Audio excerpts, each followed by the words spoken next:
Hello, I'm Chef Sarah Tresser, Baking Application Specialist here at Blodgett, and today we're going to do some cooking on your DFG XCEL. But before we start, I have some general guidelines for you. First, you should set your oven temperature 25 to 50 degrees less than you normally would if you used a range or a deck. Also, I would preheat your oven 25 to 50 degrees above your desired temperature, so that way you can compensate when you open the doors and you load your oven. Especially watch this when you have a full load. If you're new to convection ovens, your cook times may vary based on the size of your load. So I would start checking about halfway through your normal cook time.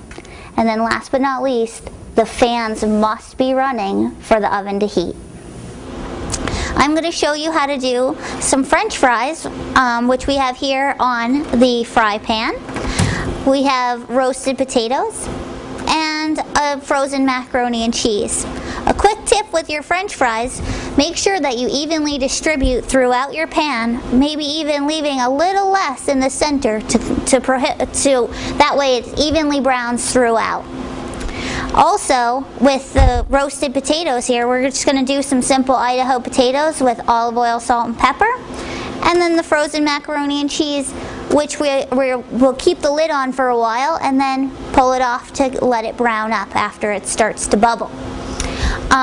One beautiful option with this oven is that you have the choice of using 60,000 or 80,000 BTU. With a load like this, being frozen macaroni and cheese and frozen French fries, I would actually suggest to use your 80,000 BTU, so that way when you load with the frozen product and your temperature of your oven drops, you get that faster recovery, and it will actually help you cook a little quicker.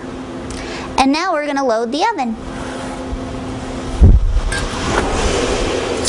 So now that we've loaded our oven, I'm going to give you a couple tips on our load. Right here we have just some simple sugar cookies and some muffins. For baking, I would suggest to use a 60,000 BTU and start with your low fan and maybe finish with the high. And what I mean by saying that is, with your cookies, if you start with a low fan, it allows your cookies to spread a little bit more, and if you find that they're spreading a little too much, then you might need to go right up to high fan just to set them and finish.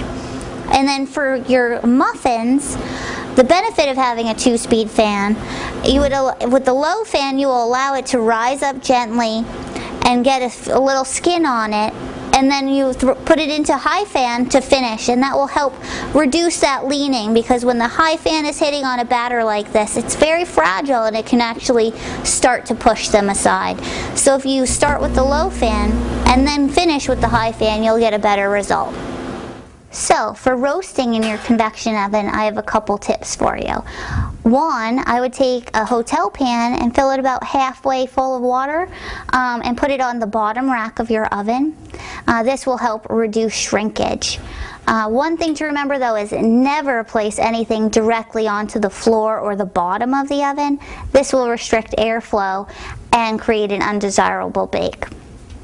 For our roast, here I have a roast placed on a roasting rack within a pan, and that's so I can catch the juices so we can create gravy afterwards. So now that our bake is done, I'd like to just give you a quick little recap of all the things that we've learned here today. Just the benefits of having a low and a high-speed fan, starting with the low fan to help your cookies spread, and then switching to high to not spread too much.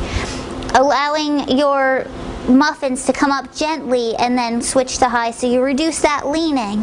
And also the benefits of the 80,000 BTU, and when you're doing a heavy load with frozen product and fresh product, just heavy loads, it recovers faster and it will cook quicker. Well, I hope you enjoy your DFG XCEL, and thank you very much.